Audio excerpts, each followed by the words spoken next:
या नाराजीच्या कालच्या बातम्या होत्या त्याच्यानंतर असं म्हटलं की विरोधी पक्षनेते पदाची जबाबदारी तुम्हाला पाहिजे होती त्याच्यावर सगळं सुरू आहे अशी कोणाची? माझी?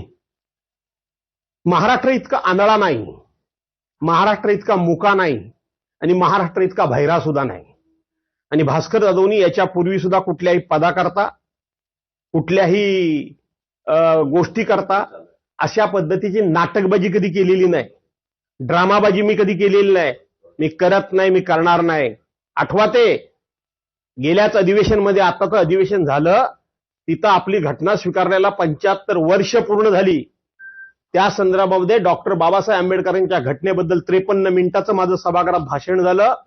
त्याच्यामध्ये मी जाहीर सरकारला सांगितलंय, अरे तुम्हाला जर माझी अडचण वाटत असेल, तुम्हाला माझी भीती वाटत असेल, तुमच्या पापाचा घडा मी जर विरोधी पक्ष नेता झालो तर भरेन. आणि म्हणून तुम्हाला माझी भीती वाटत असेल तर लोकशाहीची सभ्यता म्हणून, लोकशाहीची इब्रत म्हणून, लोकशाहीची गरज म्हणून आणि महाराष्ट्राच्या राजकीय विचारांची सभ्यता आणि उंची वाढवायची